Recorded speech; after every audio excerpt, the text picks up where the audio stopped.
Okay sir. ನಮಸ್ಕಾರ. ನಾನು ಶಾಂತ್ ಕುಮಾರ್ ಅಂತ, ಕೋಲಾರ ಡಿವಿಷನ್ DME. ಈಗ ನಮ್ಮ ಟೈರ್ ಸೆಕ್ಷನ್ನು ಅಥವಾ ಟೈರ್ ಪ್ಲ್ಯಾಂಟ್ನಲ್ಲಿ ಎಲ್ಲರಿಗೂ ಗೊತ್ತಿರೋಂಗೆ ಟೈರ್ ಒಳಗಡೆ ಡಸ್ಟು ಅಥವಾ ಟೈರ್ದು ಬಫಿಂಗ್ ಪೌಡ್ರು ಇದೆಲ್ಲ ಉಳಿದ್ಬಿಟ್ಟಿರ್ತದೆ. ಅದನ್ನು ತೆಗಿಬೇಕು ಅಂತಂದರೆ ನಾವು ವ್ಯಾಕ್ಯೂಮ್ ಕ್ಲೀನರ್ನ ತೊಗೋಬೇಕು. ಅದು ತುಂಬ ಕಾಸ್ಟ್ಲಿ, ಎಲ್ಲರಿಗೂ ಗೊತ್ತಿರೋದೆ. ಅದರ್ವೈಸ್ ನಮ್ಮ ಡಿಪೋಗಳಲ್ಲಿ KSRTC ಡಿಪೋಗಳಲ್ಲಿ ಏನು ಮಾಡ್ತೀವಿ, ಈ ಏರ್ ಬ್ಲೋವರಿಂದ ಅದನ್ನು ಏರ್ ಹಿಡಿದು ಅದನ್ನು ಕ್ಲೀನ್ ಮಾಡ್ತೀವಿ, ಎಲ್ಲರಿಗೂ ಗೊತ್ತಿರೋವಂಥ ವಿಚಾರ. ಆದರೆ ಏರ್ ಹಿಡಿದು ಕ್ಲೀನ್ ಮಾಡಿದಾಗ ಏನಾಗುತ್ತೆ, ಸಣ್ಣ ಪುಟ್ಟ ಕಲ್ಲು ಅಥವಾ ಡಸ್ಟ್ ಪಾರ್ಟಿಕಲ್ಸ್ ಏನಿರುತ್ತೋ ಅದು ಮೇಲ್ಗಡೆ ಎಲ್ಲ ಸರ್ಕಂಫರೆನ್ಸಲ್ಲಿ ಟೈರಿಂದ ಹೋಗಿರುತ್ತೆ. ಅದು ತಿರ್ಗಾ ಹೇಗೇನು ಕೆಳಗಡೆನೇ ಬರುತ್ತೆ. ನಮ್ಮ ಸಿಬ್ಬಂದಿಗಳು ಏನು ಮಾಡ್ತಾರೆ, ಈ ಥರ ಕಾಟನ್ ವೇಸ್ಟಿಂದ ಅದನ್ನು ನೀಟಾಗಿ ಕ್ಲೀನ್ ಮಾಡ್ತಾರೆ ಸಾಧ್ಯ ಆದಷ್ಟು. ಆದ್ರೂ ಕೆಲವು ಉಳ್ಕೊಂಡಿರ್ತಾನೆ. ಇದನ್ನು ಸಂಪೂರ್ಣವಾಗಿ ಕ್ಲೀನ್ ಮಾಡೋದಕ್ಕೆ ಒಂದು ಸಿಂಪಲ್ ಐಡಿಯಾ ಮಾಡಿದ್ದೀವಿ. ಏನಂದರೆ, ಈ ಬರ್ನಾಲಿಸ್ ಥಿಯರಿ ಎಲ್ಲರಿಗೂ ಗೊತ್ತಿರಬೇಕು.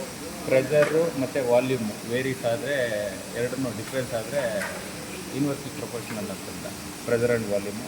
ಅದಕ್ಕೆ ಈ ಥರದ್ದೊಂದು ಪೈಪ್ ತೊಗೋಬೇಕು, ಒಂದು ಮೀಟ್ರ್ ಇರತಕ್ಕಂಥದ್ದು. ಮತ್ತು ಈ ಏರ್ ಪೈಪು ನಮ್ಮ ಎಲ್ಲ ಡಿಪೋಗಳಲ್ಲೂ ಇದ್ದೇ ಇರುತ್ತೆ, ಏರ್ ಕನೆಕ್ಷನ್ ಇರೋಂಥ ಪೈಪು. ಸೊ ಅದಕ್ಕೆ ಈ ತೂತ ಒಂದು ಮಾಡಬೇಕು. ಈ ಪೈಪ್ ಹೋಗೋದಕ್ಕೆ ಒಂದು ತೂತ್ ಮಾಡಿ ಇದನ್ನು ಪೈಪ್ನ ಅದರೊಳಗಡೆ ಸಿಕ್ಸೋದು. ಯೂಸ್ವಲಿ ಇದನ್ನು ಬೆಸ್ಟ್ ಏನು ಮಾಡ್ಕೊಬೇಕು ಅಂತಂದರೆ, ಒಂದು ಮೆಟಲ್ ಪೈಪ್ನಲ್ಲಿ ಒಂದು ಯು ಶೇಪ್ ಪೈಪ್ನ ಮಾಡಿಬಿಟ್ರೆ ಇದು ಪೈಪ್ ಒಳಗಡೆ ಹೋಗಿರುತ್ತೆ. ಈ ಕಡೆಯಿಂದ ಏರ್ ಪೈಪ್ ಸಿಕ್ಕಿದ್ರೆ ಸ್ವಲ್ಪ ಈಸಿ ಆಗುತ್ತೆ. ನಾನು ಸಿಂಪಲ್ ಸ್ಟೆಪ್ಪು ಹೇಳ್ತಾ ಇದ್ದೀನಿ, ಅದನ್ನು ನಂತರ ಮಾಡ್ಬೋದು ಅಂತಂತ. ಈ ಥರ ನೆಕ್ಸ್ಟ್ ಇದನ್ನು ಈ ಥರ ಮಾಡ್ಕೊಬೇಕು. ಈ ಥರ ಮಾಡ್ಕೊಂಡ್ಮೇಲೆ ಈಗ ನಾವು ಏರ್ ಆನ್ ಮಾಡಿದ್ರೆ ಆ್ಯಕ್ಚುಲಿ ಏರ್ ಏನು ಮಾಡುತ್ತೆ, ಇಲ್ಲಿಂದ ಬಂದು ಈ ಥರ ಹೋಗಿ ಇಲ್ಲಿ ಆಚೆ ಪಾಸ್ ಆಗುತ್ತೆ ಏರ್. ಸೊ ಈ ಕಡೆ ಏರ್ ಪಾಸ್ ಆಗುವಾಗ ಇಲ್ಲಿ ಸೆಕ್ಷನ್ ಕ್ರಿಯೇಟ್ ಆಗುತ್ತೆ. ಈ ಸೆಕ್ಷನಿಂದ ನಾವು ಇರೋ ಡಸ್ಟನ್ನು ಕ್ಲೀನ್ ಮಾಡ್ಬೋದು. ಯಾವ ಥರ ಅನ್ನೋದನ್ನು ಈಗ ತೋರಿಸ್ತೀನಿ ನೋಡಿ. ಇಲ್ಲಿ ಡಸ್ಟ್ ಪೌಡ್ರ್ ಇದೆ, ಡಸ್ಟ್ ಪೌಡ್ರು ಇಲ್ಲಿ ಏರ್ ಹೋಗ್ತಾ ಇದೆ ಗೊತ್ತಿದೆ. ಇದನ್ನು ಜಸ್ಟ್ ನಾವು ಇಲ್ಲಿ ಹಿಡಿದ್ರೆ ಸಾಕು, ಎಲ್ಲ ಕ್ಲೀನ್ ಮಾಡ್ಕೊಂಡು ಹೋಗ್ಬೇಕು.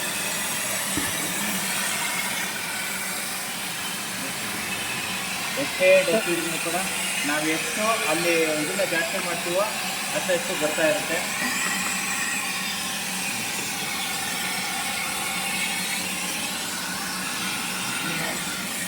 ಬಿಡು.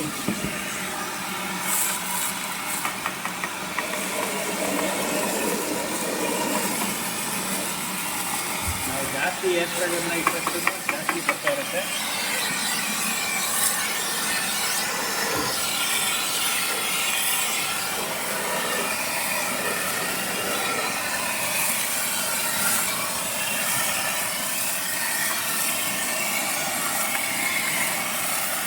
ಓಕೆ, ಸೇಮ್ ಇದನ್ನು ಆ್ಯಕ್ಚುಲಿ ನಾವು ಸಿಂಪಲ್ಲಾಗೆ ಮಾಡಿರೋದು. ಈ ಪೈಪ್ನ ಎಕ್ಸ್ಟೆನ್ಷನ್ ಮಾಡ್ಕೊಂಡು ಹೊರಗಡೆ ಬಿಟ್ಟಿರಬೇಕು. ಯಾಕಂದರೆ ಇಲ್ಲಿ ತೆಗೆದದ್ದು ಇಲ್ಲೇ ಎಲ್ಲಾದರೂ ಸ್ಪ್ರೆಡ್ ಆಗೋದು ಸರಿ ಇಲ್ಲ.